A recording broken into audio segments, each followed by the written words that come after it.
तो hello learners, कैसे हैं आप सभी। आई होप आपकी एसएससी की तैयारी अच्छी चल रही होगी। लास्ट वीडियो को आपने काफी ज्यादा प्यार दिया, काफी बच्चों के कमेंट आए, काफी बच्चों ने व्हाट्सएप पे ही पूछे। ठीक है, तो बेटा मैंने आपसे कहा था आपके लिए वीडियो आने वाली है, वो क्या है, how to crack SSC exam. इस वीडियो में मैं आपको कुछ ऐसी टिप्स बताने वाला हूं जिस टिप्स को अगर आप फॉलो करोगे तो आपका एग्जाम में गारंटेड सिलेक्शन होगा ही होगा।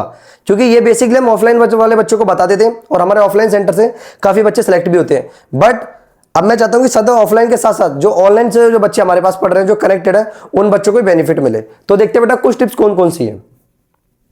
अगर हम बात करें पहली टिप्स की, ठीक है, तो पहली टिप्स क्या है कि आपको यह पता होना चाहिए कि सर सिलेबस में कौन सा नहीं आएगा। तो आपको पहले क्या फॉलो करना है, डिलीटेड चैप्टर।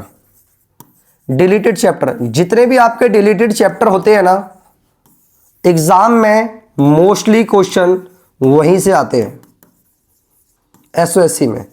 क्योंकि एसओएससी एग्जाम का ना कोई पैटर्न नहीं है, कोई सिलेबस नहीं है इसका। ठीक है, आप बहुत सारी बुक्स आपके ऑनलाइन वगैरह मिल जाती हैं। मैं आपको क्या बोल रहा हूं, नियरली मैंने एग्जाम को बहुत पास से देखा हुआ है, काफी ज्यादा क्वेश्चन हमारे प्रैक्टिस सेट भी हैं, वही मैं आपको बताऊंगा कैसे आपको मिलेंगे। एग्जाम का कोई सिलेबस नहीं है। कोई मुझसे बोले कि सर यही सिलेबस आएगा, सिलेबस नहीं है। बट 8th के साथ साथ आपको कुछ 9th के चैप्टर भी पढ़ने हैं। तो मैंने क्या बताया, पहली बार तो 8th तो पढ़नी है आपको, 8th की साइंस तो पढ़नी ही पढ़नी है।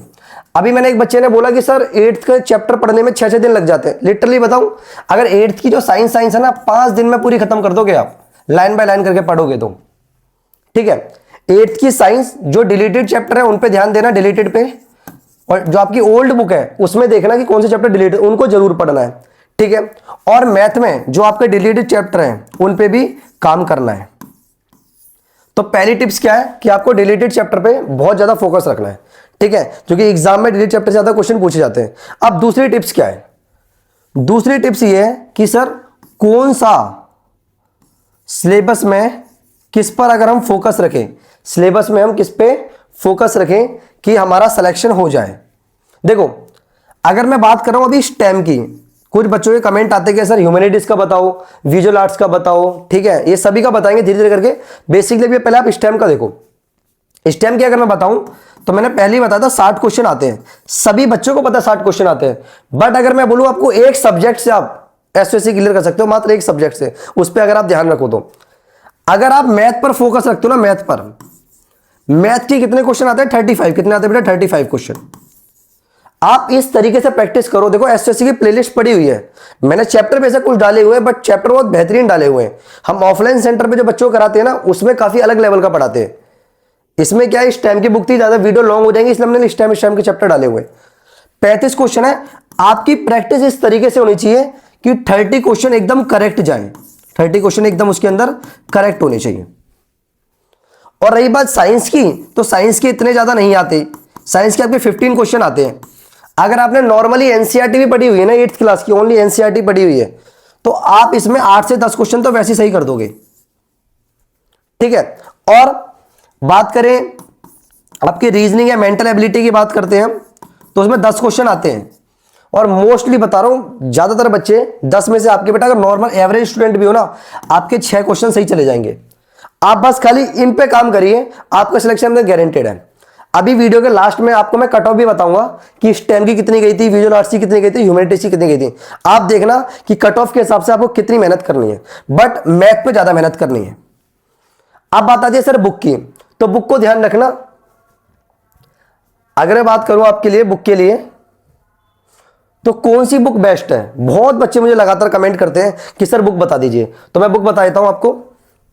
जो आपकी एसओएससी की जो मार्केट में स्टेम की बुक आती है ना, आर गुप्ता की, वो बेस्ट है, उससे बेस्ट बुक कोई नहीं है।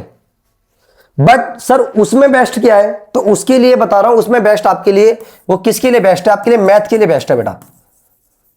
मैं आपको बता रहा हूं, मैं ऑनलाइन नहीं पढ़ाता था, ऑफलाइन पढ़ाता था मेनली।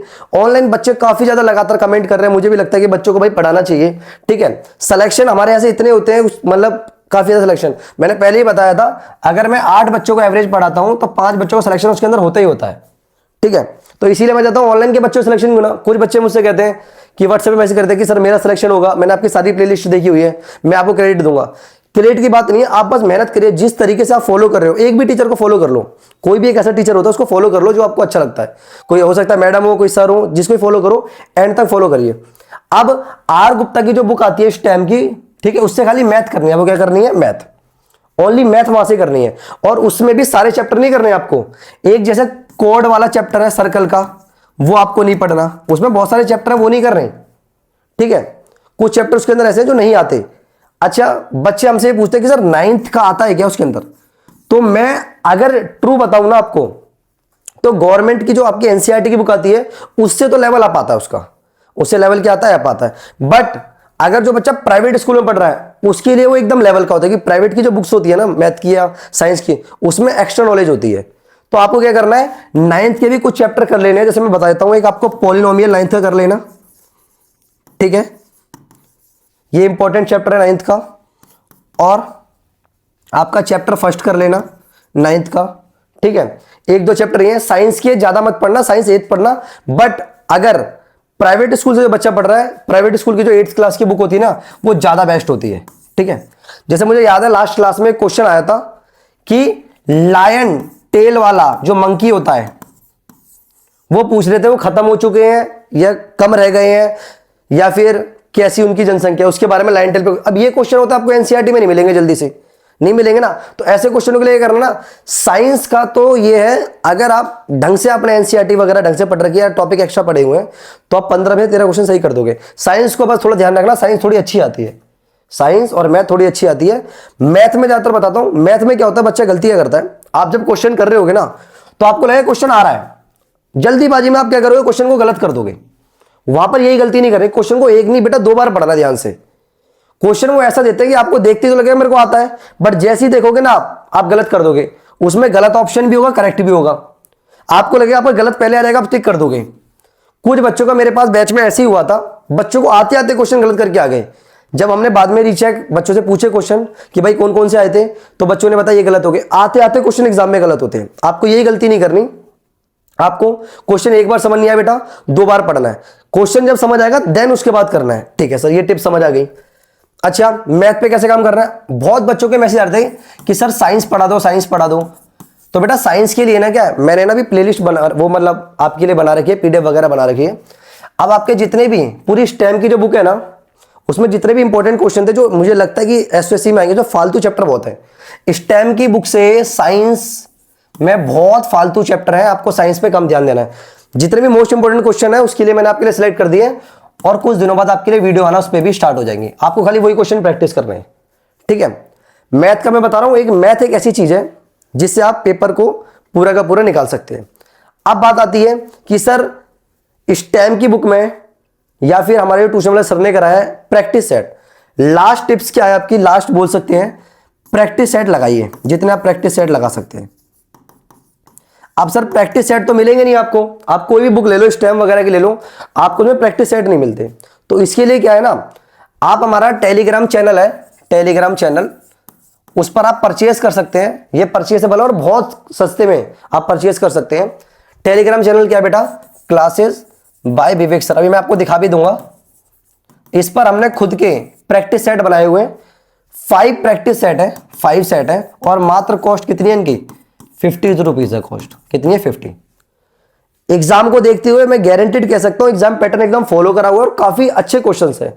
इसमें मैंने क्वेश्चन कैसे डाले हैं, आपके एसएससी के बुक के भी हैं, डीएवी की बुक के भी हैं, जो बड़ी बड़ी प्राइवेट स्कूल होते हैं उनके बुक के क्वेश्चन डाले हुए हैं उसके अंदर, ठीक है। क्वेश्चन का लेवल काफी ज्यादा अच्छा है। अगर आपने कोई भी बच्चा वो प्रैक्टिस सेट कर रहा है और उसके अंदर मान लो 350 का है, और उसके अगर हाफ मार्क्स भी आ रहे हैं ना इसके अंदर, अगर हाफ मार्क्स भी स्कोर कर रहा है, तो इजीली एसएससी में सिलेक्शन ले लेगा इस टाइम में। बाकी रही ह्यूमैनिटीज के सिलेबस की, विजुअल आर्ट्स के सिलेबस की, हाई एंड सेंचुरी की, वो भी मैं आपको बता दूंगा। तो मैंने आपको क्या क्या टिप्स बताई है, पहली डिलीटेड चैप्टर को पढ़ना है, दूसरा क्या पढ़ना है आपको, बुक कौन सी प्रेफर करनी है, स्टेम की आर गुप्ता, मैथ के लिए, साइंस के लिए क्या करनी है आपको, एनसीईआरटी और डिलीटेड चैप्टर पढ़ने हैं। तीसरा मैंने आपको क्या बताया था, ये कौन से सिलेबस पे, वो कौन से आपको साइंस पे या फिर मैथ पे या सब्जेक्ट पे किस पे ज्यादा काम करना है, तो आपको किस पे काम करना है बेटा, मैथ पे। मैथ पे आपको बहुत ज्यादा काम करना है, ठीक है। अगर जिस भी बच्चे की मैथ अच्छी होगी ना, वो इजीली एसएससी एग्जाम निकाल देगा। हमारे सेंटर पे ये होता है, ऑफलाइन सेंटर पे हम ज्यादातर क्या करते हैं, पहले मैथ कराते हैं बच्चों को, ताकि इससे क्या हो, मैथ करने से उसके सिलेक्शन के चांस भी बढ़ जाएंगे। 210 नंबर की आपकी मैथ आएगी बेटा, देखो 350 में 210 नंबर तो मैथ ही मैथ के हैं, तो मैथ पे ज्यादा काम करो। जिसके भी ट्यूशन में अगर सर वगैरह पढ़ा रहे हैं तो वहां पर भी आप मैथ की ज्यादा प्रैक्टिस करो। और मैं बता दूं, हम इस तरीके से बच्चे को 8th क्लास में पढ़ाते हैं ताकि जो अगर स्कूल ऑफ एक्सीलेंस में जाएगी ना वहां पे, तो वहां पर भी जाके बच्चों ने टॉप कराए, वहां पर भी टॉप कराए। हम पहले एडवांस पढ़ाते हैं, 8th के साथ साथ 9th 10th का भी पढ़ाते हैं एसएससी स्कूल के बैच जो हमारा चलता है, ताकि बच्चा वहां जब 9th में जाए, जब काफी अच्छे बच्चों से कंप्लीट करे तो इजीली वहां पर भी क्या हो, अच्छी रैंक स्कोर करे। ठीक है सर, ये बात समझ आ गई। प्रैक्टिस सेट का मैंने आपको बता ही दिया है। और अगर मैं बात करूं कि बच्चों को फिर भी अगर आपको दिक्कत आती है बेटा, तो मेरा नंबर लिख लो, ये आपको वीडियो में मिल जाएगा 9318472935। इस पर कोई भी आपकी क्वेरी हो आप पूछ सकते हो। और मैं आपको बता दूं, और चैनल की मैं कुछ नहीं कहता, बट आपको इस चैनल पे एकदम ट्रू नॉलेज मिलेगी। जो हमारे स्कूल ऑफ एक्सीलेंस के जो टीचर हमसे कनेक्ट है, सबसे पहले हमें अपडेट मिलती है। बहुत बच्चों का डाउट था ना कि एग्जाम होगा नहीं होगा, इसके लिए मैं जल्दी वीडियो बनाने वाला हूं आप सभी के लिए। ठीक है, अगर होगा तो क्या फायदे होंगे, नहीं होगा तो भी फायदे होंगे आप सभी के लिए। उस वीडियो का जरूर इंतजार करना। और जो आपकी जो साइंस रहने वाली है ना, जो आपकी साइंस है वो कैसे पढ़ाएंगे आपको, लाइव क्लासेस में। किसे पढ़ाएंगे बेटा, लाइव में। लाइव क्लासेस में आपकी साइंस चलेगी। देखो समय की दिक्कत होती है, अभी तो मेरे पास क्या है ना, अभी बैचेस 1 घंटा खाली है मेरे पास, तो उससे मैं आपको लाइव पढ़ा दूंगा, आपके लिए रात को आके लाइव पढ़ा दूंगा। और लाइव का टाइम हमेशा ध्यान रखना, लाइव क्लास जब भी होगी ना, वो कब होगी हमारी 8 PM लाइव क्लास होगी। अब दूसरी बात ये आती है कि सर लाइव क्लास का आपने बता दिया, लास्ट वीडियो जो आपकी रहेगी ना, ये वीडियो थोड़ी लॉन्ग ना हो जाए, लास्ट वीडियो जो आपकी रहेगी उसमें हम क्या करेंगे ना, उसमें आपको कट ऑफ वगैरह बता देंगे कि कट ऑफ क्या रहने वाली थी एसओसी की, क्लास का टाइम। और मैथ में ध्यान रखना, मैथ में जिस भी बच्चे को एमसीक्यू से करना आता है ना, हम बच्चों को एमसीक्यू से करना सिखाते हैं। हम एक एक स्टेप नहीं सिखाते, पहले सारे स्टेप सिखाएंगे, देन एमसीक्यू से उड़ाना सिखाते हैं। जो ही बच्चा अगर एमसीक्यू से क्वेश्चन करना आता है, ठीक है, अगर आप ऑप्शन से करोगे ना, ऑप्शन से करना सीखोगे, तो आपका जल्दी मैथ का क्वेश्चन सही भी होगा और जैसे तो करेक्ट भी होंगे। ठीक है, तो आई होप आपको वीडियो अच्छी लगेगी। और वीडियो अच्छी लगी है तो वीडियो को लाइक करें, चैनल पर नए हो तो चैनल को सब्सक्राइब करें। Thank you.